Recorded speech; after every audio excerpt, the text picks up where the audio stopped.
What's up guys, Champ here bringing you another Infinite Warfare gameplay. Today what I got for you guys is a little hardcore team deathmatch and we're playing on the map Precinct. So in this gameplay it's going to be another massacre on the map Precinct. I know you guys have been seeing a lot of Precinct gameplays from me lately. I just know this map very well and I'm doing very well on it. I've been coming very close like almost every game I play just about for a DE-ATOMIZER. I'm talking like a ruthless or relentless just about every single time I play Precinct lately.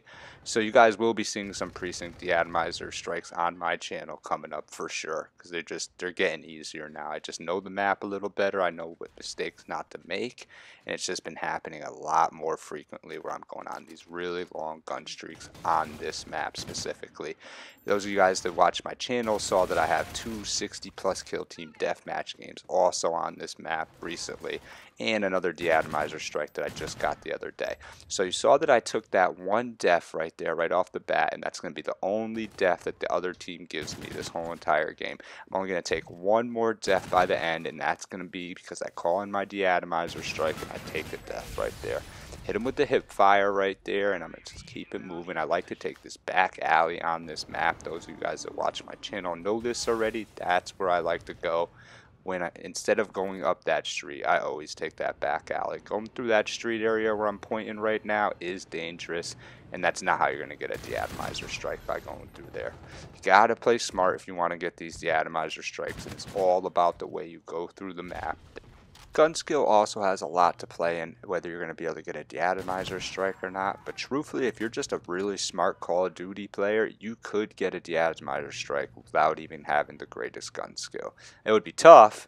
Obviously, it's always going to be tough to get a DE-ATOMIZER strike. It always matters who's in your lobbies, obviously, and who's on your team.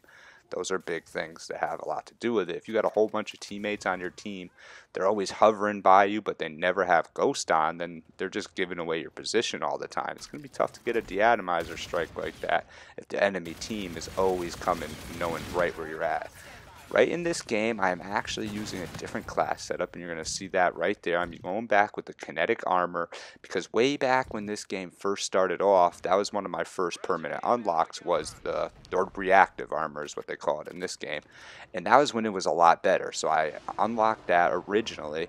So now I started to prestige again. You guys might have noticed that my class setup does not have the usual 3 attachments on the gun like I always do, so I took off the extended mags and I just went with the quick draw and the stock, and that's just because I have to wait till a certain level before I could throw 3 attachments on my gun again.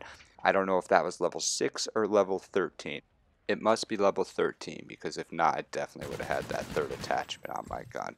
And it must be level 6 that allows you to take your second perk 1. So I'm actually glad I didn't use that as a permanent unlock, because you really need to make sure that you have blind eye on, and you also want to have ghost on in this game. And I was going to make that as my first permanent unlock when I just started prestiging again, because I know that's something I really like to have, is 2 perk 1s for sure in this game. So instead of unlocking that, I'm just going to rough it out until level 6, and I'll use blind eye instead of ghost. It's not that hard to get a vulture, and the vulture will just eat you up if you don't have blind eye on. Plus they have those mini turrets, and they're always throwing those mini turrets in. So you almost have to have blind eye on, especially if you want to get a DE-ATOMIZER strike. You don't want to go in their first 20 kill streak, and then next thing you know, someone gets their meter full, they throw the mini turret in, you don't see it, you jump around the corner, and there's no time to react, and then you end up losing your gun streak because of that mini turret.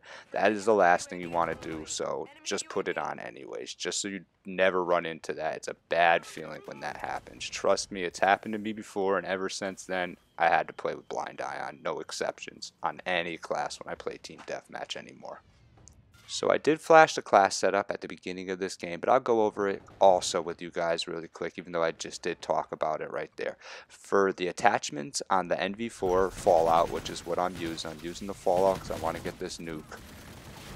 Obviously, you need to have a nuke variant, which is why I pretty much always will use the Fallout, just because I always want to try to get a nuke.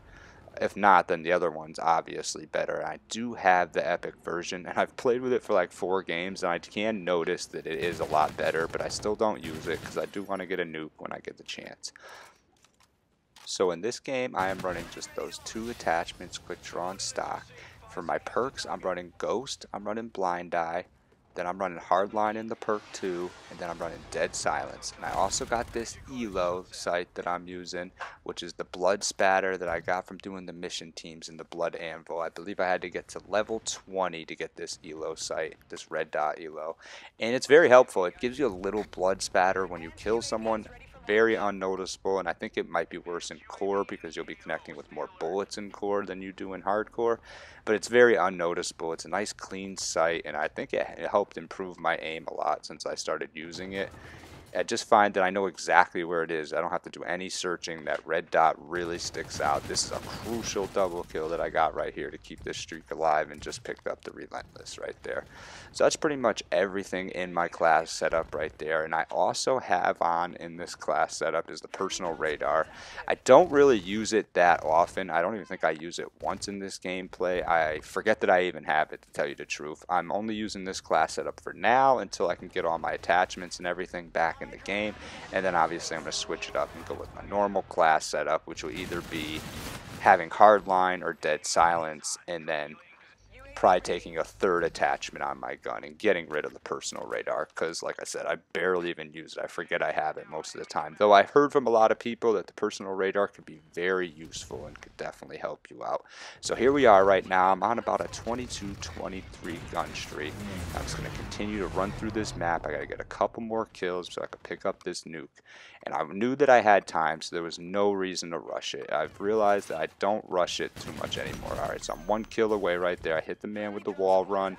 I got my kinetic armor just popped up. There should be no reason for me to choke this nuke right here, as long as I don't go and do anything stupid, which wall running right here could be stupid because someone could pop out from anywhere on me right there, but they didn't. I noticed there was some guys in here. I hit my kinetic, and I pick up that DE-ATOMIZER strike right there. I look at my score because I want to see if there's any time left. If there was time left, I know now not to just call it in right away if there's time left, but I do want to get it in. So if there's no time left, I am going to call it in. I think I finished this with about a 27 gun streak. There's no time for me to finish out and try to get that Juggernaut, and the DE-ATOMIZER, like I said, gives me my second death of the game, but also kills everybody else in the game and ends the game. Not like it really matters. We end up destroying that team 99-51. I ended up finishing that game 44-2, and like I said, I really only took that second death because of the DE-ATOMIZER strike. So really should have been a 44 KD gameplay right there. I almost didn't want to throw it in because of that reason. Like always, I get a couple messages after I get a DE-ATOMIZER strike. That's just usually what happens. People always want to either talk junk to you or say congratulations. I like it better when they say congratulations, but obviously more times than not they talk shit to you, because that's just the way it is here in Call of Duty. But I hope you guys like what you saw here. Another DE-ATOMIZER on the map Precinct. If you guys like DE-ATOMIZER gameplays, definitely check out the channel. I got lots more on it. This has been Champ at Champ Gaming. Come see me.